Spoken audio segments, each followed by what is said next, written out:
Hey guys, Toxic here with some Bile and Blood campaign. With me is Seb. Hello. This is story time, part 4. So, as you've seen, and if you haven't, you should probably check out Mission 3A and 3B.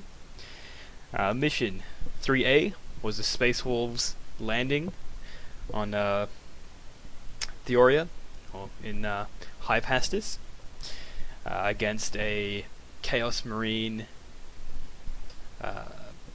force, trying to kind of push them back, or at least kind of take their staging area and make it a little bit more difficult for them. Yeah, it's the Fermenters Vanguard proper. Seb, you want to kind of talk about that kind of fight? So the Lord of the Fermenters, rival Tanglefoot, came down with a bunch of cultists and plague zombies, the Tanglefoot as he calls them, and a bunch of heavy weapons and things to try and just really scupper the Space Wolves, basically their land site, and really kind of put them on the defensive and back foot before they even got a kind of grip on Theoria and really got a clue of what was going on. But that did not go quite so well for them, did it? No. In that, the Space Wolves really came in force. They I think the fermenters kind of were taken back after going up against PDF for that time, and then you have these Space Wolves coming down in drop pods and their gunships flying out, and just kind of pushed them back. Not Yeah, I think in the warp, the Fermenters hadn't actually picked up the 7th edition Space Wolves Codex. They weren't ready for the flyers. Yep, and then Nalakium actually was sent back into the warp, stripped of his Demon Prince body. Very much so. His soul is just like boiling and broiling to Nurgle's whims, and yeah, and his basically his no his demonic flesh, his Demon Prince suit, as it were, is just it's just hung up and waiting for the next person to do something distinguishing for them. Yeah, and sorry, the cat just jumped off my lap and she fell. But yeah, so and unlike Roboticus, he's one that the Fermenters will probably not be as inclined to try and bring him back after his spectacular. Yeah. Also, dark apostles aren't a huge thing in the Fermenters. They kind of use them to start an infiltration on a planet, but unless they're pushing to take hold of a kind of a system or a planet like they're doing in the Bile and Blood campaign, normally they're just stealing from Space Wolves and having a fun time. So Dark Apostles are a bit too serious for the Fermenters generally anyway. Yeah. And then in Mission 3B, we had Inquisitor Corvus Rix was finally on planet.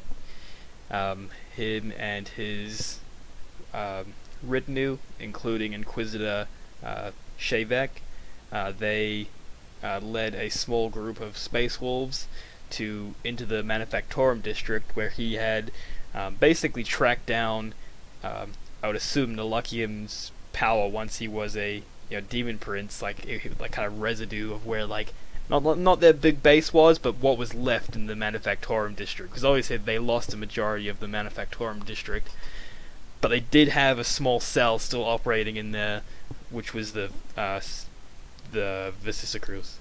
Yeah, and the Vicisicrues were were hunkered down in the bowels of the Manufactorum district, trying to get off this huge demon kind of summoning incursion spell, just to bring demons en masse to the planet, which was going to be bad times for them and very not what the Inquisition wanted. But then they did manage to summon a few demons, but not enough really to do the job, and they were kind of wiped out en masse. Sebulcerus, the hardcore leader psyker of the Vicisicrues, was heavily damaged, heavily wounded in the battle, and all his cultists and followers are pretty much wiped out. So new sorcerers coming along with him next time. Yeah. What they did manage to do, though, and this is not something they intentionally planned on doing, but they did end up creating a warp rift, like a black hole. So it's just a one-way to the warp, rather than being a two-way door where they can get demons in and stuff out. It's just strictly one way. It's more like a just like an empty kind of void that's just kind of unstable. So it's moving around the Manufactorum district, and it's just sucking things into it. So that's what that'll actually lead us into mission 4A, which is upon seeing this, obviously Inquisitor Corvus is very unhappy with this. I mean, this is if this gets any worse, it could still lead to a demonic incursion. Sebulbus, that was that name? Sebulcerus is taking this time, seeing that this is causing panic, to try and do his final attempt at getting a demonic incursion. Is that correct? Yeah, he's mustered his sorcerers and the cultists still under his sway, and he's basically gone begging to Rybold Tanglefoot for a bit more heavy support as well. So it's gonna be a serious amount of sorcerers and a serious amount of summoning power, but a little bit more weight and a bit more armor defending it as well. Yep. And so Inquisitor Corvus has contacted Sven Stormslayer, the injured Sven Stormslayer, and basically said, we have trouble here. If you don't focus some troops here, then this is going to get out of hand. A complete warp rift is going to open up, and demons are going to start flooding out. You need to send troops there. Sven's more than happy to send troops there, especially since the Fermenters are actually starting to bolster their numbers in that area as well. So they're willing to send a strike to that. It's funny, the Space Wolves and Inquisition normally don't get on, but it's not good for me. But it's kind of nice seeing these guys get along. Their goals are the same. Well, at the moment against the Fermenters, yeah. Yeah. We'll see what happens after, though. Yeah, if this goes Exterminatus, I see the Space Force and the Inquisition falling out. That could be a bonus mission. That could be fun. We'll see what happens. I mean, we know what happened on, was it Armageddon, when the Grey Knights and Space Wolves? Yeah. So, we'll see what happens, but that is going to be mission 4A.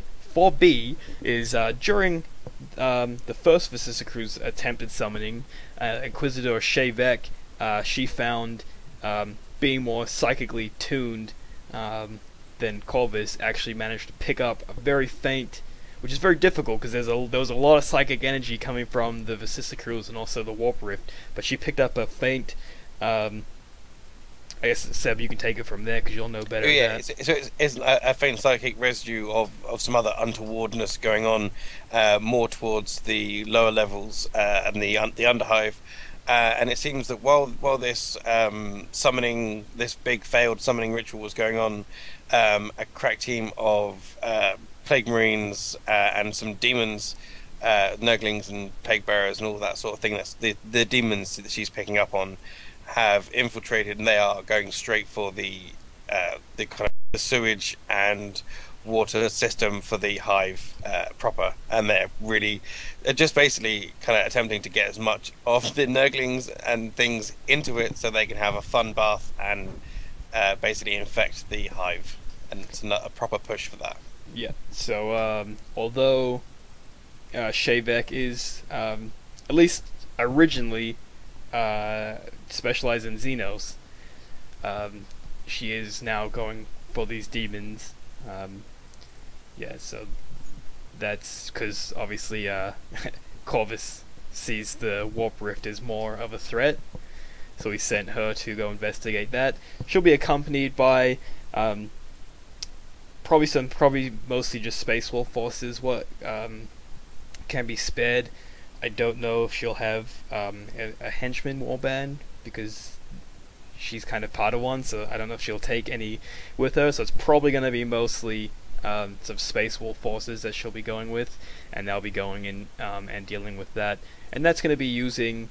We're going to see what we can come up with in Vassal, but we're going to be trying to do Zone Mortalis rules, which we'll go over a bit more when we actually set that up. We'll see what we can do. there's Space Hulk tiles and there's like walls and stuff, so we may be able to kind of fudge something together. It might not necessarily be so mortalis exact, but it's more about being claustrophobic yeah. and using those specific rules for the Zone Mortalis stuff. Yeah.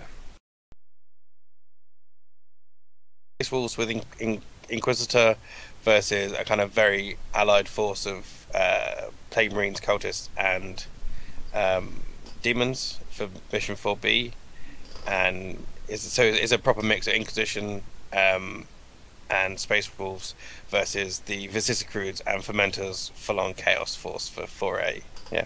Yep. So that's going to be fun. So definitely check out those. They're going to be up, like we always say, within a week. We'll have to see what we get done, though. I think we probably have, because we've been really good at kind of getting some games done the last couple of weeks. I think we probably have one more week of solid play, and then we'll see what happens after that, because QuickTime Blues is currently on a little bit of a break, so we're taking that time. So we have one more week of that, then we'll see. We'll still get it up, we'll still figure it out. And then, we've also got a few more of these storytime kind of interludes planned. Yeah. Maybe talking a bit more about the Fermenters in a bit more in depth, maybe talking about the Vicissitudes a bit more in depth as well. Mm-hmm. I know you might be talking about your Inquisitors or... Yeah. Definitely. I will definitely be talking about them more. So, awesome scenes.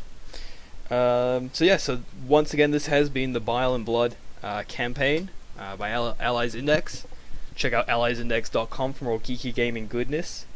With me has been Seb. Tally bye. Have a good one.